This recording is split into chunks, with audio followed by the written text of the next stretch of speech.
그렇습니다, 여러분. 예수님을 빛이라고 우리가 고백하지만 동시에 이 빛이라고 하는 요인은 이 땅에 살아가는데 없어서는 안 되는 매우 중요한 요소라고 할 수가 있습니다. 빛은 땅 위에 생명체가 사는 데 필요한 환경을 조성해 줍니다. 특히 하나님의 창조하신 태양이나 달이나 별들과 같은 원초적인 빛은 낮과 밤을 주관하고 있습니다. 사람들이 만들어낸 물리적 빛 역시 우리의 일상생활을 편리하고 풍요롭게 만들어줍니다. 한번 빛이 없다고 생각해 보십시오. 하나님이 창조하신 태양과 달과 별이 없다라고 생각해 보십시오. 그 자체는 끔찍한 재앙이 될 것입니다. 그래서 오늘 말씀을 보니 다시 한번 예수님을 빛의 비유를 하면서 요한은 예수님은 참 빛이시다라고 선포하고 있습니다. 예수님을 참 빛, 진정한 빛이라고 말하는 이유가 분명히 있습니다.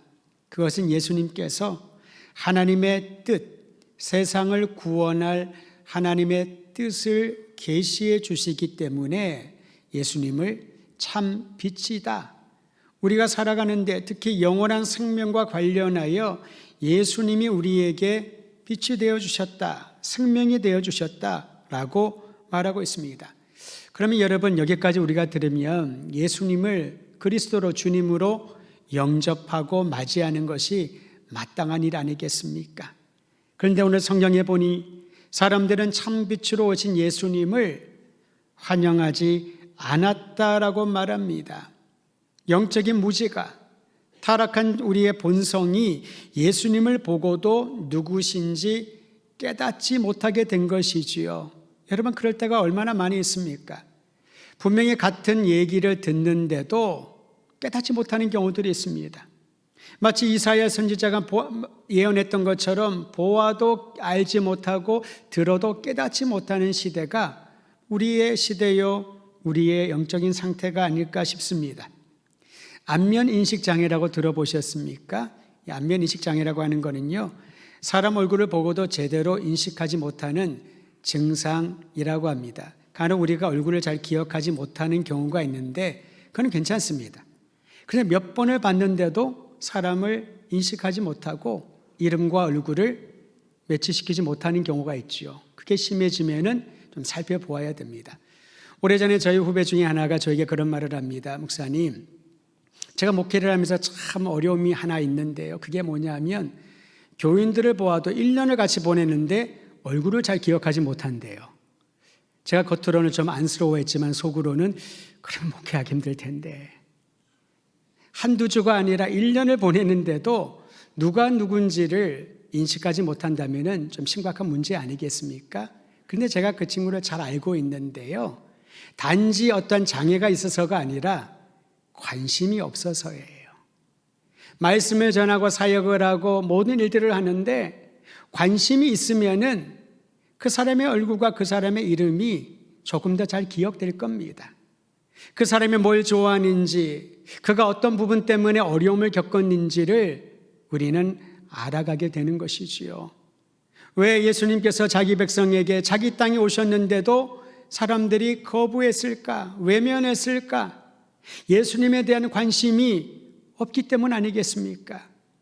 그저 예수님의 수많은 종교 지도자, 랍비들 중에 하나로 여기면은 예수님이 이 땅에 오신 목적, 우리를 구원하시고자 이 땅을 비추는 참 빛이신 예수님을 알아채지 못하는 것입니다.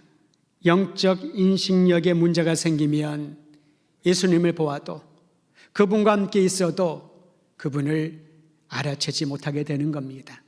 우리는 어떠합니까?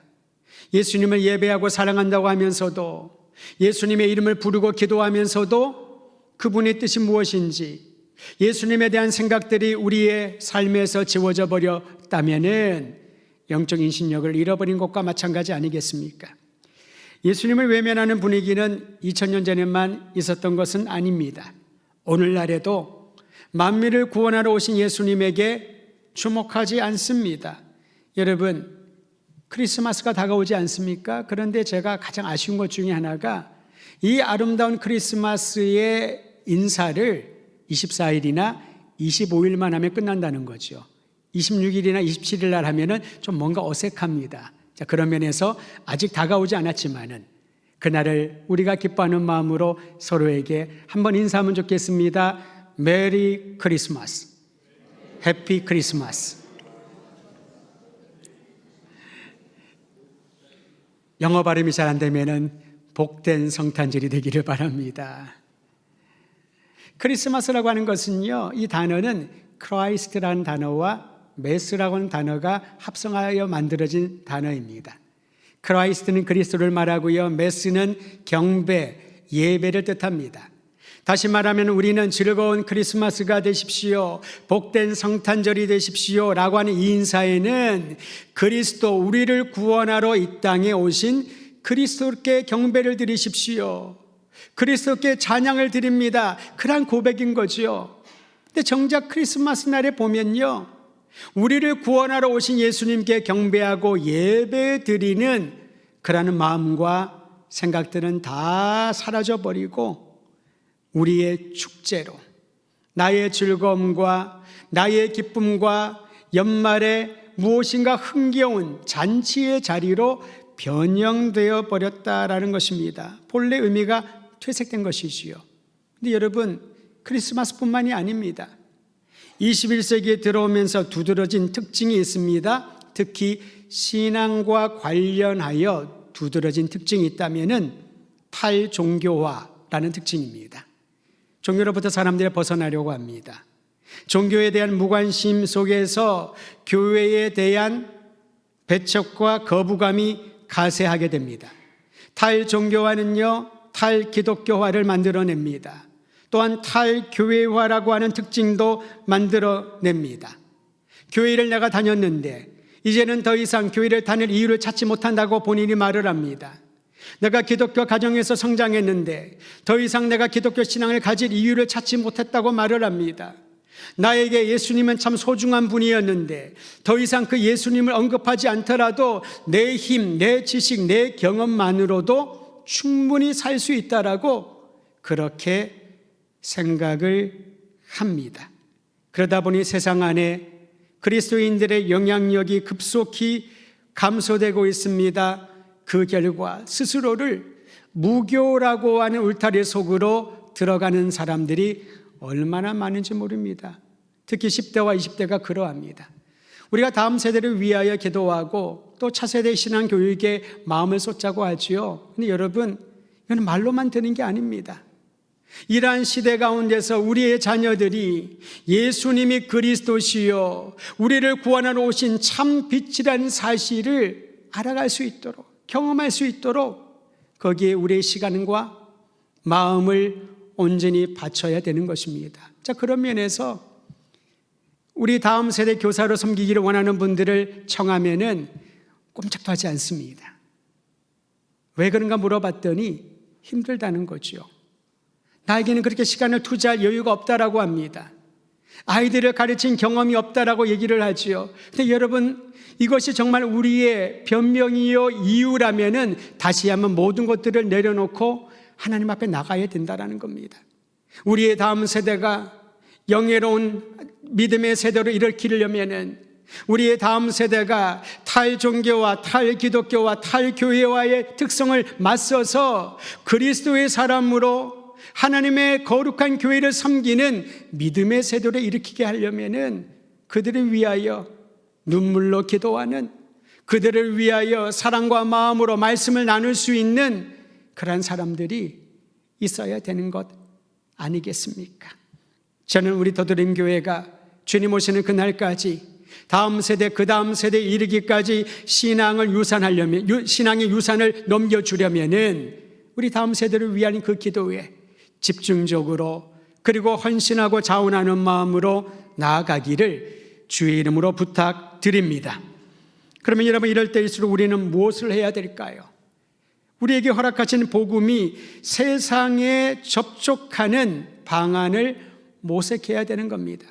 어떤 이들은 복음을 전하면서 이런 얘기를 합니다. 나는 복음을 전할 뿐이고 듣든지 안 듣든지 그것은 그 사람들의 책임이라고. 그렇지 않습니다. 들을 수 있도록 접촉점을 만들어야 됩니다. 그들의 귀가 열릴 수 있도록 우리에게 주시는 복음의 능력을 잘 전달할 수 있는 그러한 길을 만들어 가야 된다는 것이지요. 요즘 각광받는 직업 중에 하나가 여러분 뭔지 아세요?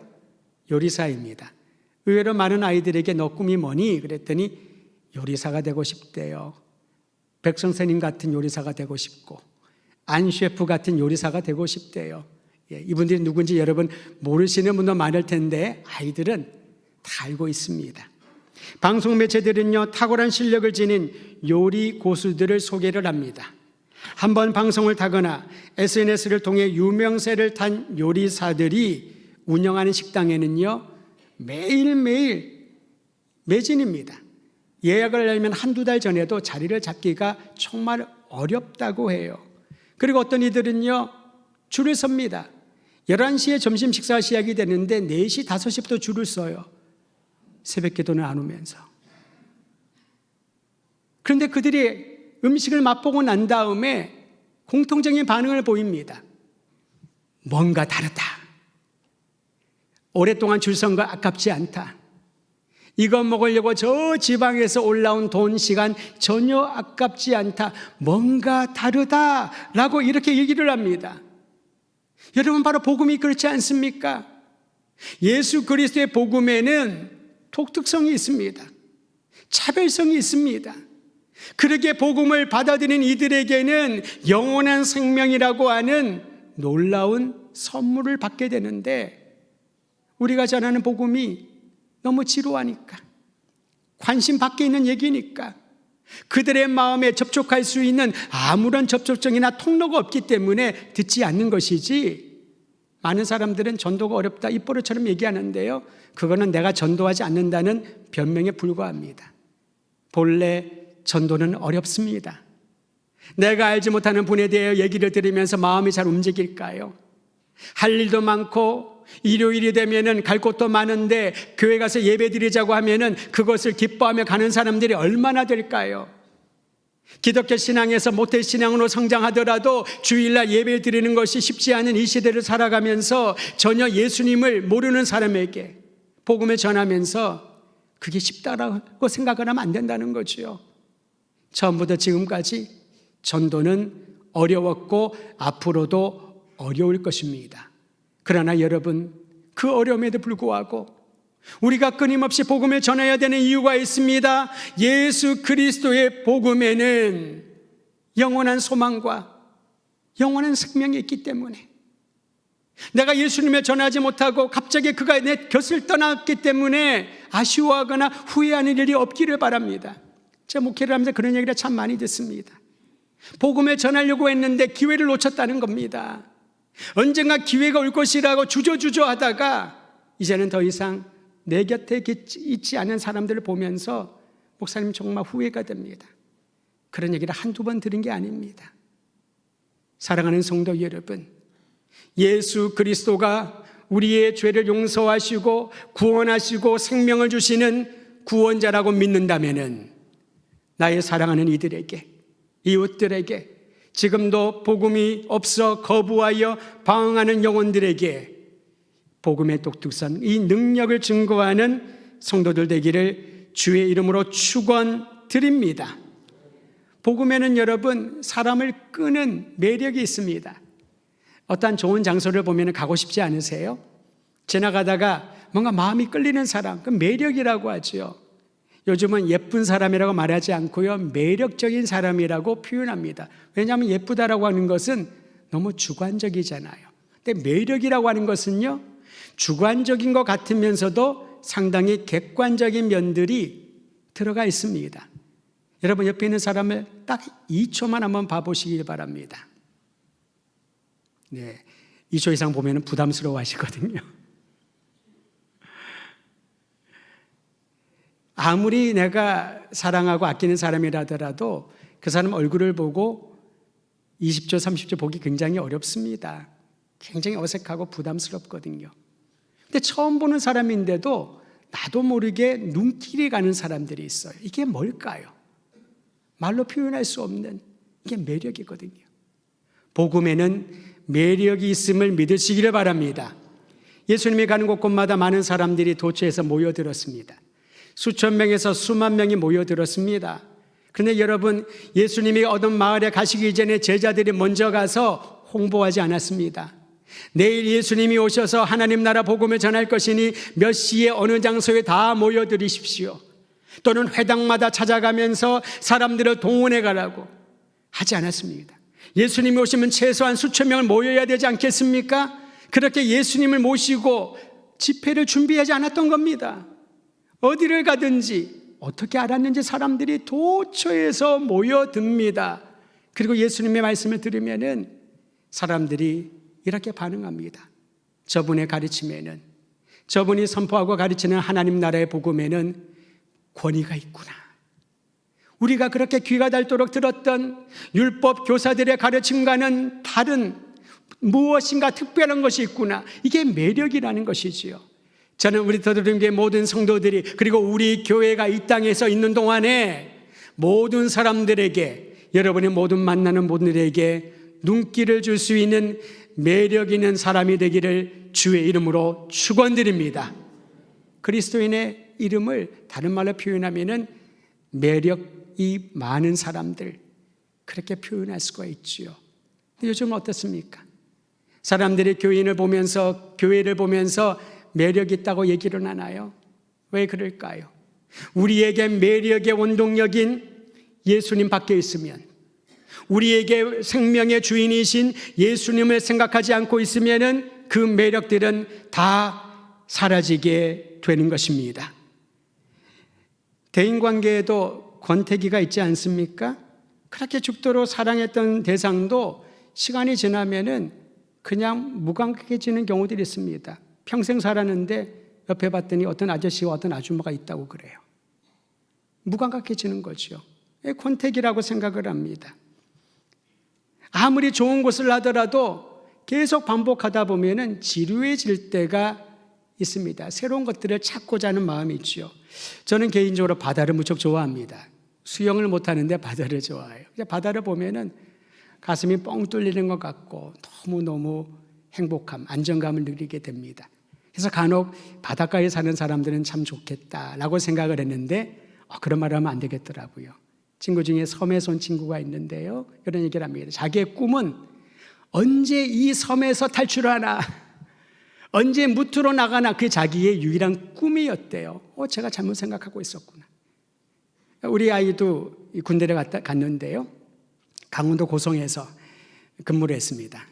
아침에 일어나면 바다를 매일 본대요. 참 좋겠구나. 모르는 소리 하지 마세요. 매일매일 그것도 군대 군복무를 하면서 바다를 보는 게 그렇게 낭만스럽지 않다는 거지요. 여러분, 그렇습니다. 아무리 좋아 보이는 자연 환경도, 아무리 좋아하는 휴가 기간도, 아무리 내가 좋아하는 취미나 사람이라더라도 시간이 지나가면은 권태기가 오고 지루하게 되고 우리는 거기에 관심을 잃어버리게 되는 거지요. 그런데 복음에는 매력이 있다라는 겁니다. 만약에 그 매력이 없다면은 기독교 신앙은 이미 오래전에 소멸되었을 겁니다.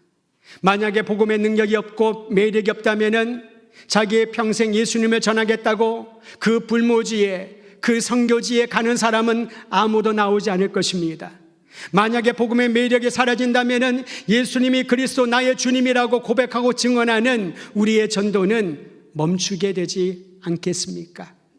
저는 우리에게 생명 주신 복음의 독특성과 매력성을 여러분 날마다 선포하면서 여러분을 통하여, 우리 교회를 통하여 수많은 영혼들이 예수님께로 돌아와 구원의 기쁨을 누리게 되기를 주의 이름으로 축원드립니다. 이처럼 복음의 독특성과 매력은요, 하나님의 자녀라는 특권에서 더욱 강조되고 있습니다. 우리 함께 요한복음 1장 12절 말씀 같이 읽도록 할까요? 1장 12절입니다. 시작. 영접하는 자, 곧 그 이름을 믿는 자들에게는 하나님의 자녀가 되는 권세를 주셨으니, 여기서 권세는 특권을 말하는 겁니다. 신분의 변화가 있다는 거지요. 예나 지금이나 혈통과 신분을 중요시합니다. 그리고 예수님 시대는 더더욱 그러했지요. 왜냐하면 그의 혈통에 따라, 신분에 따라서 인생이 달라진다라고 생각하기 때문에 그러합니다. 로마 제국 하에서는 세 개의 신분으로 크게 나누어졌습니다. 귀족이 있었고요, 평민이 있었고 노예 신분이 있었습니다. 귀족은 매우 소수의 사람들입니다. 원로원이라고 하는 정치적이고 지배층에 속하는 사람들을 귀족이라고 불렀습니다. 그러니까 아무나 귀족이 되는 게 아니지요. 귀족의 피를 가지고 태어나야 귀족이 되는 겁니다. 상당히 많은 사람들이 평민입니다. 우리가 생각하는 평민의 신분은 그리 높은 지위가 아닌 것처럼 보이지만은 로마 제국 내에서의 평민은요, 상당한 우월감을 가진 그러한 신분을 가진 사람들이었습니다. 예를 들면 로마의 시민권을 가진 사람들도 평민이지요. 바울이 나면서부터 로마 시민권을 가졌다고 부러워하는 사람이 있었잖아요. 자기는 돈을 많이 주고 로마 시민권자가 되었는데 태어나면서부터 로마 시민권이라고 하니 얼마나 부러웠을까요? 두 번째 신분인 평민은 우리가 생각하는 중인 정도가 아닙니다. 상당히 많은 권한을 가진 그러한 사람들을 평민이라고 불렀습니다. 세 번째 계층은 노예 계층이었습니다. 노예는요, 어떤 사람들이었냐면은 전쟁 포로들, 범죄자들, 자신의 채무를 갚지 못한 파산한 자들, 그들은 노예 신분으로 전락하게 됩니다. 인간의 기본권이 박탈되어 버린 상태가 노예였던 것이지요. 그 노예의 아이는 또 노예가 되고 그 노예의 굴레를 벗어나지 못했었습니다. 근데 여러분 여기를 보십시오. 예수 그리스도의 복음은요, 어떠한 독특성과 어떠한 매력이 있냐면은 비록 사회적인 신분으로는 노예라 할지라도, 인간의 기본권을 다 박탈당한 상태라 할지라도 그리스도 예수를 믿으면, 그분을 영접을 하면은 하나님의 아들과 딸, 하나님의 자녀가 되는 특권을 얻게 된 줄 믿으시기를 바랍니다. 여러분, 여기서 영접하고 믿는다는 것은요, 인격적인 관계가 형성되었다라는 겁니다. 예수님의 구주를 믿으십니까? 예수님의 구주로 영접하셨습니까? 다른 말로 표현하면 예수님이 나의 주인이요, 나와 친밀한 인격적인 관계에 있다라는 것입니다. 여러분, 성경을 보면은 계시록에 차지도 않고 뜨겁지도 않은 신앙 때문에 책망받았던 라오디게아 교회 성도들 기억하실 겁니다. 예수님은 미지근한 상태에 머물러 있던 그들을 향해 토해버리겠다라고 경고하셨습니다. 교회는 교회였습니다. 라오디게아 교회 역시 7개 소아시아 교회들 중에 하나였습니다. 그런데 그 교회가 미지근했다는 거죠. 아예 차가우면 뜨거운 불을 내려서 그 마음을 더 타오르게 할 것인데, 교회는 교회인데 미지근한 것이지요. 세상에 아무 영향력을 끼치지 못하고 세상을 향하여 하나님의 자녀되는 특권을 주시는 예수님의 복음을 담대하게 전하지도 못하고 그저 무기력하게 교회 간판 안에 숨어있는 라오디게아 교회, 어쩌면 오늘날 우리를 향한 주님의 요청이요 경고가 아닐까 싶습니다. 사랑하는 성도 여러분, 라오디게아 교회를 연상할 때마다 우리가 기억나는 또 다른 그림이 있습니다. 문 밖에 서서 문을 두드리려고 하는 예수님. 근데 거기에 보면요, 그 문의 고리가 보이지 않습니다.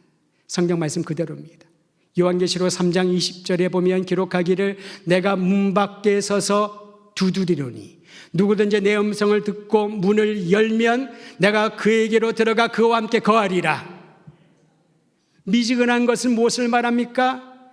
교회가 있습니다. 교인들도 있습니다. 예배도 있습니다. 봉사도 있습니다. 직분도 있습니다. 모든 것들이 문제없이 진행됩니다. 그러나 그 안에는 예수 그리스도를 향한 뜨거운 열정이 식어버린, 정작 주인공이신 예수님은 문 밖에 몰아놓고 우리끼리 우리만을 위한 즐거운 잔치에 종교 예식이 있는 그 라오디게아 교회. 우리 교회가 어떠한지를 살펴보는 오늘 이 아침이 되기를 간절히 소원합니다. 그리스도 안에 거하는 사람은 하나님의 자녀가 되었다는 이 특권을 결코 잃어버리지 않을 것입니다. 우리의 인생을 나의 시간과 나에게 주어진 모든 것들을 아버지 되신 하나님의 영광을 위하여 쓰여지는 그러한 특권들이 모두에게 임하기를 간절히 소망합니다. 하나님의 자녀는 예수님을 통하여 계시된 놀라운 복을 경험하게 됩니다. 그 복의 내용이 요한복음 1장 14절에 기록되어 있습니다. 함께 읽도록 하지요. 14절입니다. 시작. 말씀이 육신이 되어 우리 가운데 거하심에 우리가 그의 영광을 보니 아버지의 독생자의 영광이요 은혜와 진리가 충만하더라. 가장 큰 복은요, 말씀이신 예수님께서 육신을 입고 우리에게 오셨다는 겁니다. 그냥 왔다가 나 왔다 간다, 또 올게, 그리고 떠난 게 아니라는 거죠. 말씀이 육신이 되어 우리 가운데 거하셨다라고 합니다. 여기서 거하다라고 하는 것은 텐트를 친다라는 의미와 같습니다. 광야에서 하나님의 영광스러움을 보여주는 성막을 세우지 않습니까? 예배의 처소입니다. 하나님이 현현하신다는 하나님의 임재를 보여주는 장소가 성막, 나중에 성전이 되지 않습니까? 이게 바로 우리 가운데 거하신다는 거지요. 예수님께서는 우리의 인생에 찾아오셔서 우리 가운데 우리의 삶이 예배를 드리는 거룩한 장막이 되게 하신답니다. 그리고 우리와 함께 거하시면서 놀라운 복을 두 번째 주시는데요, 하나님의 영광을 보게 하신다라는 거지요. 여러분, 영광이라고 하는 단어는요, 구약에서는 성막 위에 본 영광을 쉐키나라고 얘기를 합니다. 즉 무엇인가 보여진다는 거죠. 신약에서는요, 헬라어로 독사란 단어를 쓰는데 직역을 하면 빛, 광채라는 뜻이 있습니다. 요한이 예수님을 참 빛으로 오셨다는 것과 연결이 되는 거지요. 여러분, 빛은 우리가 볼 수 있습니다. 우리가 볼 수 있어야 빛이지요. 이러한 전기로 내는 빛이나 태양빛이나 어떤 형태의 광채는 보여지는 거죠. 여러분 보셔요. 하나님은 보이지 않는 분이잖아요. 초월하신 하나님을 우리의 눈으로 볼 수가 없지 않습니까? 태양도 볼 수가 없는데 하나님이 창조하신 태양을 그냥 보십시오. 눈이 멀어지게 됩니다. 시력을 잃게 될 겁니다. 하물며 하나님을 어떻게 볼 수 있나요? 그런데 하나님께서 예수 그리스도를 통하여 하나님을 보여주셨다는 거지요. 그게 바로 하나님의 영광이라고 말합니다. 우리가 주님의 영광을 위하여 산다고 말하지 않습니까? 우리가 하나님의 영광을 보고 싶다라고 말한다는 것은 그 방법은요, 예수 그리스도를 믿는 자, 그리스도의 이름을 부르는 자들을 통하여 우리 안에 현현하신 하나님을 직접 목도하게 될 것입니다. 요한복음 17장은 예수님이 제자들을 위하여 기도한 기도의 내용이 기록되어 있습니다. 그 기도의 내용을 보면 하나님의 영광을 제자들에게 보여주는 것이 예수님의 목적이었음을 깨닫게 됩니다. 그 중에 제가 한 절을 읽어드리겠습니다. 요한복음 17장 24절. 아버지여, 내게 주신 자도 나 있는 곳에 나와 함께 있어 아버지께서 창세 전부터 나를 사랑하심으로 내게 주신 나의 영광을 그들로 보게 하시기를 원하옵나이다. 제자들이 하나님 아버지께서 예수님을 통하여 보여주신 영광을 보게 되기를 원하나이다. 여러분, 하나님의 자녀된 모든 이들에게는 거하는 그곳에 주님이 함께 내주하시며 하나님의 영광스러운 빛, 생명의 빛, 소망의 빛, 우리에게 새로운 일을 시작할 수 있는 그러한 용기를 더해주는 빛을 보게 하실 것입니다. 이 빛을 보고 그 빛이신 예수 그리스도, 다시 복음이신 그리스도 안에 거하는 이들에게 새로운 일을 오늘 내일 영원토록 경험하게 될 것입니다. 비록 우리의 상황은 힘들고 어려워도, 나의 육신은 연약해지고 예전처럼 내 마음과 내 뜻대로 움직이지 못할지라도 우리 안에 말씀이 육신이 되어 함께 거하시며 하나님의 영광을 보게 하신 우리 주 예수 그리스도의 이름으로 다시 일어나 주님의 아름다운 이름을 증거하고 그분만을 경배하는 모든 성도들 되기를 주의 이름으로 축원드립니다.